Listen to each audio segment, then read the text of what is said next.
Good morning, students. Welcome all of you in third lecture of chapter number 4, that is quadratic equation. So already we discussed meaning of quadratic equation. Then we are having three methods for solving the quadratic equation. First is factorization. Already we discussed. Today we will discuss second method, completing the square. So you take out exercise 4.3. In our syllabus we are having only first three question of 4.3. First, second, and this third question. Question 4 to 11, these are now not in syllabus. So first question, first part, this question is given. Now I want to solve this question by completing the square, because in first question it is written that solve the question by completing the square. So if it is written, then we have to solve question by this method. So first step, with x square you should have always 1. If other than one value is here, then you can divide by that. Like here we are having 2, we should have only 1. If here is 2, then first step, dividing by 2 throughout, means divide this complete equation by 2. So 2x square upon 2 minus 7 upon 2x plus 3 upon 2. These 2 will cancel. So we are left with x square minus 7 upon 2x plus 3 upon 2 equal to 0. So this is the first step.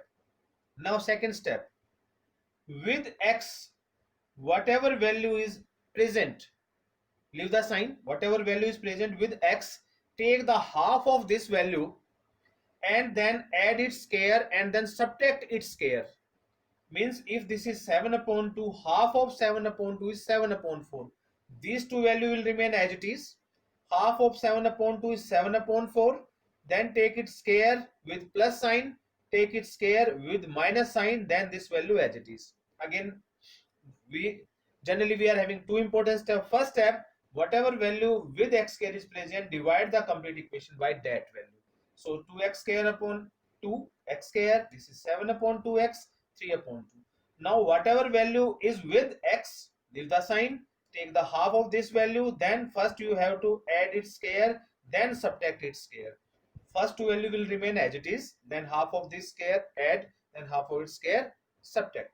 This value will remain as it is. Now these first three terms 1, 2, 3 will change into either a plus b square or a minus b square. This is the reason that name of this method is completing the square, because always from here we will find out either a minus b square or a plus b square. So you have to write first term value, then third term value, leave the square, you have to write combined square. Here if second term have the minus sign, you have to apply minus. If second term have the plus sign, then we can apply here plus. So from here I write x inside the bracket, from here 7 upon 4 complete square, and from here I apply the sign. If plus, then I will write plus. If here minus, then I will write minus. Now roll of these three values is finished. Now I will solve this. Minus as it is, 7 square 49, 4 square 16, 3 upon 2 as it is.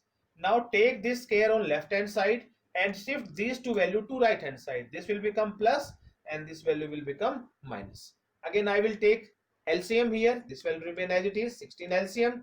16 divided by 16, 1 into 49, 49.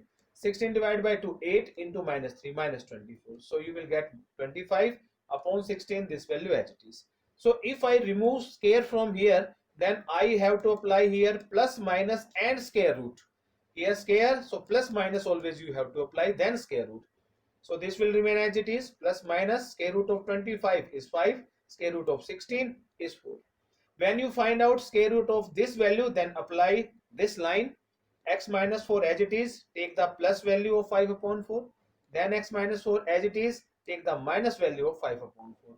X will remain as it is, this value shift on this side. So by taking LCM, you will get 12 upon 4. So this is the first answer, or you can say first root, x equal to 4. So shift this value, take LCM, you will get 2 upon 4, means 1 upon 2. This is the second root or second root, second value of x or second root. So let us solve some more question by this method. So let us solve the second part by method completing the square. So 2 is here, so we will dividing by 2 throughout. So 2x square upon 2, so 1 upon 2x, then 4 upon 2, it will become x square 1 upon 2x minus 2 equal to 0. Now with x we are having 1 upon 2, first two value as it is, we will take half of it is 1 upon 4. Its square will plus, its square will minus. Then these values 1, 2, 3, this will change into either a plus b square or a minus b square. We will apply the bracket. First we will write x, then 1 upon 4, here is plus sign, so we will apply plus sign, then whole square. All of these three values finish. So leave these three values minus as it is. 1 square 1, 4 square 16, minus 2 as it is. Now this value as it is, these two you will shift on right hand side, their sign will change. Now we will take the LCM, this value will remain as it is. So 16 divided 16, 1, 1 into 1, 1, single value direct multiply 32. So 33 upon 16. So when we remove square, then we will apply plus minus and square root. So this value will remain as it is, plus minus root 33 we don't know directly. So this will remain inside the root. Root 33 will remain as it is. And root 16, this will become 4. So now apply line x plus 1 upon 4 as it is. Here we will take plus root 33 upon 4.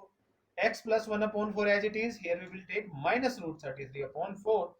Now this value remain as it is. This value will become minus by taking LCM. This is, we get this value of x, means this is the first root. In the same way, this value will become minus on this side, then we will take LCM. This is the value of second root or second value of x. Let us solve one more part. So this is second part. Third part you will solve yourself. Fourth part we will discuss. Again we will divide by 2 throughout. So 2x square upon 2, 1 upon 2x, 4 upon 2. So here x square 1 upon 2x, this is 2. Now with x we are having 1 upon 2. Again we will take half of it and then it's square. So these two value as it is. Half is 1 upon 4. So 1 upon 4 square plus and 1 upon 4 square minus. This last value as it is. So these first three terms will change into, inside the bracket we will write x, then 1 upon 4 whole square plus sign, so we will write plus sign. So these three terms change into x plus 1 upon 4 square. Then minus 1 square 1, 4 square 16 plus 2 as it is equal to 0. This value as it is, these two will shift on right hand side, so this will become plus, this will become minus. This value again as it is, we will take the LCM. So 16 divided 16, 1 into 1, 1, single value again direct multiply minus 32. So this will become minus 31 upon 16. So whenever we remove square from here, we will apply plus minus and square root. Now we are having minus value inside the square root. So if minus is present inside the square root, then always we will write real roots does not exist and we will not solve this question further. If we are having plus sign, we will solve it further. But if we are having minus sign inside the root, we will not solve it further. We will just write real roots are not possible. Yeah, real roots does not exist. So now only one method left, that is quadratic formula. So tomorrow we will discuss that method.